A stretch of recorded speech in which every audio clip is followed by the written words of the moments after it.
Hello, welcome to Mike's Mets Podcast. I'm your host, Mike Pashota, and a happy Saturday to you.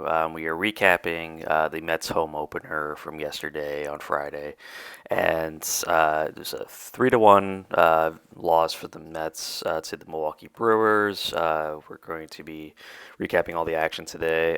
First, just as a reminder, we are going to be giving out the first awards of the day for this game. So, as a reminder, those awards were the Tom Seaver Award for Best Pitching Performance of the game, the David Wright Award for Best Offensive Performance of the game, and the Rey Ordonez Award for Best Defensive Performance of the game. So, to start with, this was a you know we had the postponement on Thursday, so going into Friday, we're like, okay, push it over to Friday. We got one more day to kind of get ready for this game and prepare for the Brewers coming in.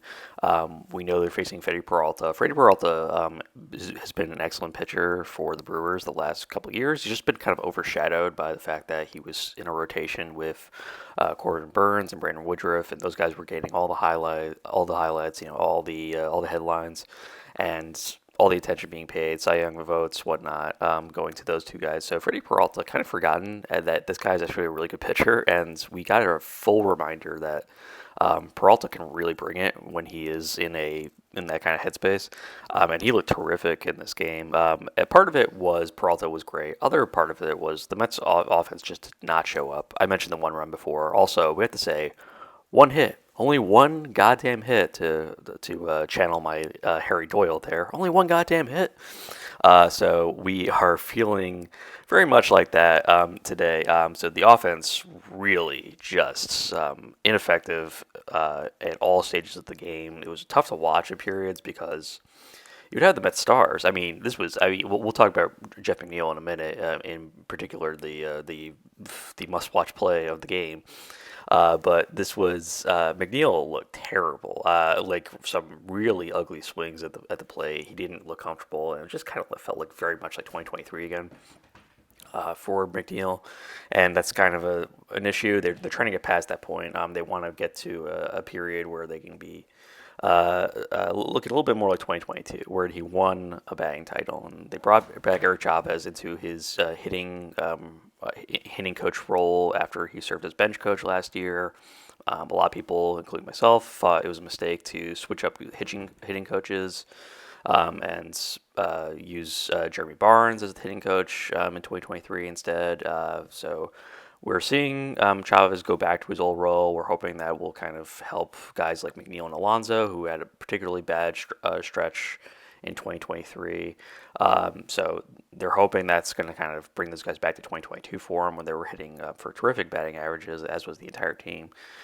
So let's see if that happens. But so McNeil did not play great from the offensive side of things, and defensive side we'll go into in a second. But Alonso, some really terrible at bats, and I'm going to take us back in the game to when Francisco Lindor got on in the bottom of it was the seventh or the eighth, and Lindor gets on with a walk. You know, they've had minimal success the entire game with getting runners on base. You know, all of a sudden you have a guy on base, on first base, speedy guy can get around and at least score a run for you.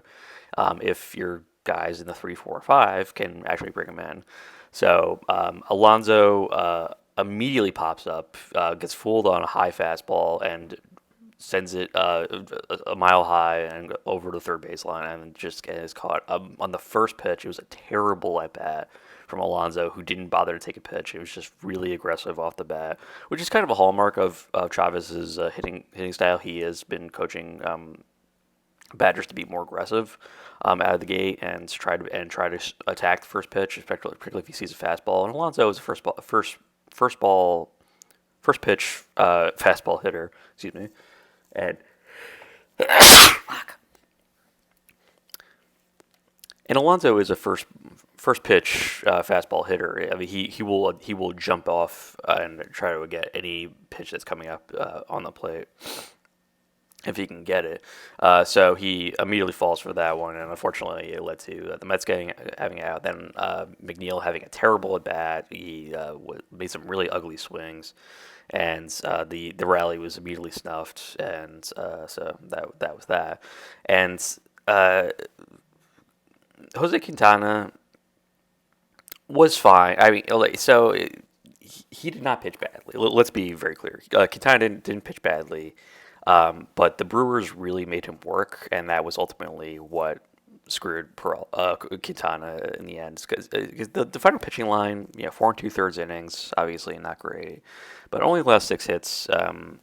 2 earned runs, 2 walks, 4 strikeouts because of the home run. But pitching line not terrible, but he he throws 85 pitches during this period, so he's not really hitting all of his marks. The weather conditions weren't great. Didn't really affect Peralta, so we can't really blame the weather that much. But this was a game where there was a lot of winds. Quintana doesn't throw especially hard, so I wonder if that was kind of a factor in his performance in this one. But just wasn't hitting all of his spots, but wasn't being essentially very wild in this game. But nothing really to say about that. The must see situation, which caused the headlines, and this what was ultimately very ugly, disappointing opener for the Mets, was the Rhys Hoskins slide into second base that led to the confrontation and ultimately the bench clearing brawl. Sorry, my cat just jumped onto the table while I'm trying to record. Get out of here. And the the bench clearing brawl that occurred, which was so brawl, not the bench is cleared. Let's say that. And there was a lot of posturing, a lot of guys saying things. This was a very full people just looking and trying to read the words that McNeil was saying, which was a lot of just f-bombs being thrown left and right by McNeil. And Hoskins ultimately just doing a lot of the crying gesture, saying he's a crybaby, whatnot.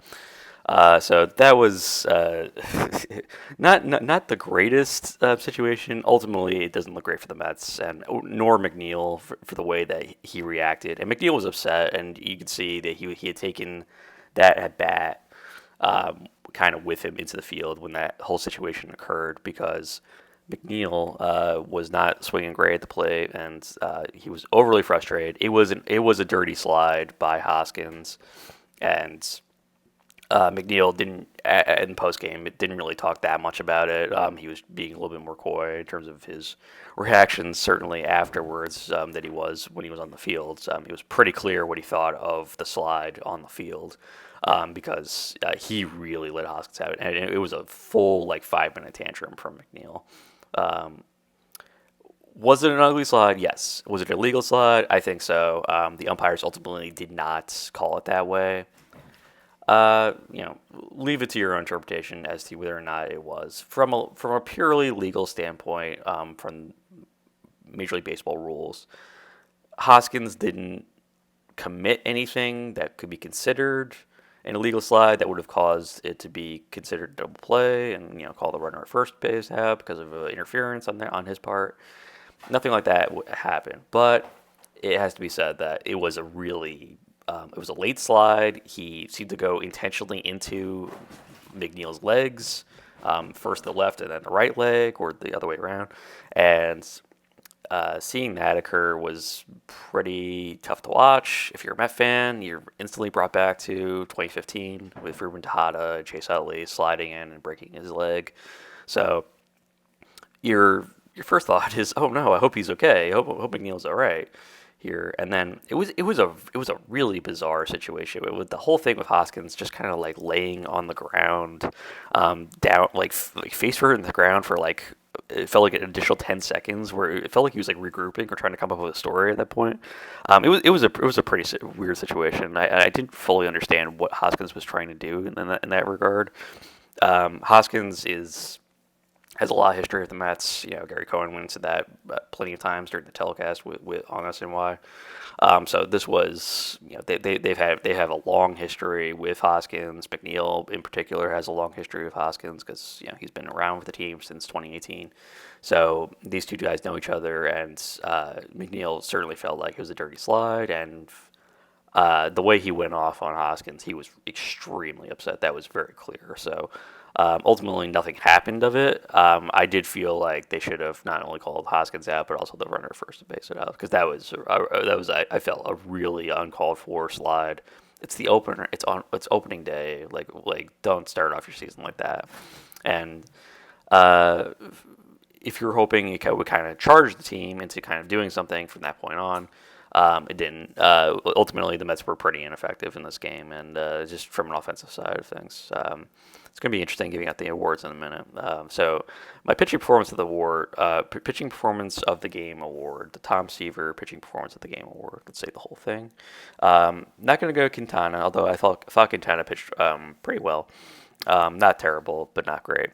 I'm actually going to give it to Drew Smith because Drew Smith had to come in the uh, top of the fifth to replace Quintana. And when Drew Smith enters games, it's usually like, oh God, did they really have no one better to put in than Drew Smith?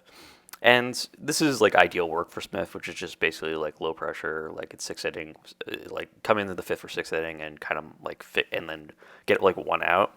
And Smith did it, and he would also pitch the sixth inning. He pitched an inning and a third, scoreless innings, scoreless work, and did a great job. And I thought he was terrific. He came into a situation where he had two men on in the top of the fifth, and was able to get the out and then pitch a scoreless sixth inning. Great work from Drew Smith, and I was not expecting to give that award out to Drew Smith on the first game, but good job from him.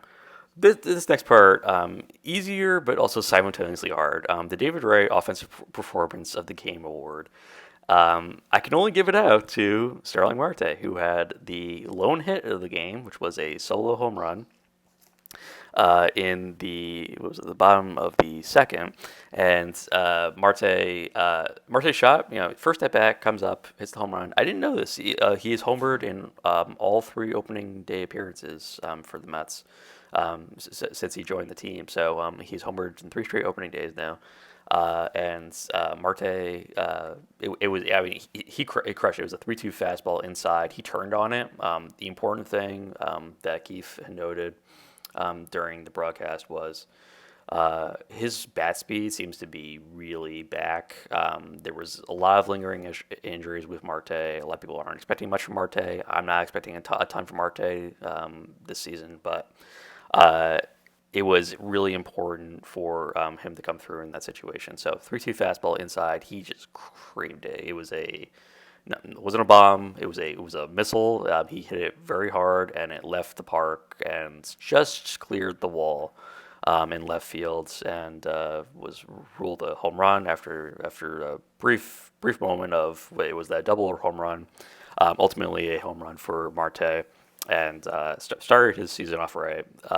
Sadly, the rest of the Mets offense could not come up with anything. So ultimately, I have to give this almost by default to Marte, who had the only bit of offense all game for the Mets, but tough to watch. But congratulations to you, Starling Marte, for coming away with that. And then defensive player of the let's say the Rey Ordonez Defensive Play of the Game award. I'm going to give out to Francisco Lindor for making. You know what? Actually, I'm going to change my mind here. In the first inning, in the bottom of the first, Quintana had a couple men on, and Brett Beatty had to turn a tough double play. Beatty's double plays are going to be probably something to watch. He did not do during the Hoskins McNeil play. Beatty fielded a soft ground ball to him and couldn't seem to come up with the ball very quickly, and then made a pretty bad throw, at least in my view, to McNeil, which was kind of the reason why that play was so close at second base. So Beatty's defense is going to be called into question, I'm sure, more than once by me and by most of whoever watching the Mets. this season. But his defense is not really great. And offensively, did not look great in this game either. But he comes through in this first inning in terms of great double play. So really, this doesn't go to Brett Beatty. It really goes more to the entire Mets infield for turning what was a difficult double play. Beatty had to make the throw to second. McNeil had to catch it and make a low throw to first, where Alonso ultimately picked it. So ultimately, I'm going to give that out to the Mets infields for turning that tough double play in the bottom of the first. And from that point on, there wasn't really much to talk about. There was, Francisco Lindor made a tough play in the hole to make a throw out at second base earlier in the game. That was another thing that was coming in. But I'm going to give the Rey Ordonez award out to the Mets infield for turning that tough double play in the first inning. That was a terrific job, cleared a rally, and kept the game scoreless at that moment. So great job in there. So we have the Mets game coming up later today. I was trying to get this out last night, but there was a problem with my audio equipment, so I wasn't able to record the episode last night. But this morning I checked it. It seems to be working fine. So we're going to be releasing this podcast Saturday morning, and then later tonight, or rather later today at 1:40, we have the Met game, game 2 between the Mets and the Brewers. So it will be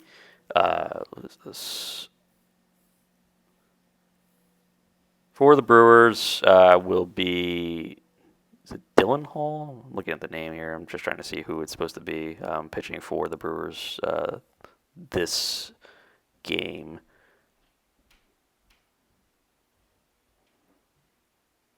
DL Hall, sorry. Okay, so DL Hall pitching for the, I don't know who Dylan Hall is, but DL Hall pitching for the Brewers. And we will have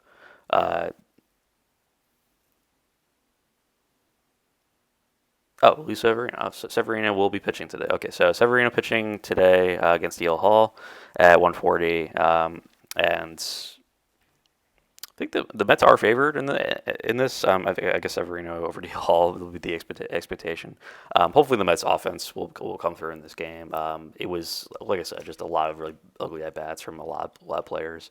DJ Stewart, Francisco Alvarez, Brett Beatty, everybody seemed to be struggling in this game, and no one seemed to be quite right. Whatever the situation, if it was weather related, if it was just Freddie Peralta and the Milwaukee bullpen just were able to get the better of them. Whatever it might be, the Mets offense really needs to show up in this game too, and make this a series. So it was a rare opening day loss for the Mets. Kind of have to deal with it. Ultimately, we just have to kind of put it behind us and say, all right, we got to do better here. And I think they will do better here against a pitcher like DL Hall, who I have no real history with. I'm just looking at his stats right now, and I'm not seeing a ton of success over his major league career. So I would expect the Mets to come through in this game. And it's an important game for Severino coming through. This is his first start as a Met in a regular season. So we're going to be watching that with intense interest because he may end up being the default ace with Kodai Senga on the IL for now. But all eyes now turn to Severino, see if he can turn what was a real stinker in Game 1, and see if he can turn it around. Let's make it a series in Game 2. Thank you for listening to Mike's Mets podcast. Please be sure to follow us on Spotify and subscribe to our YouTube channel as well. Finally, please also follow the podcast Twitter, which is Mike's Mets Pod, all one word. Appreciate your time and have a wonderful rest of your day or evening. Let's go, Mets.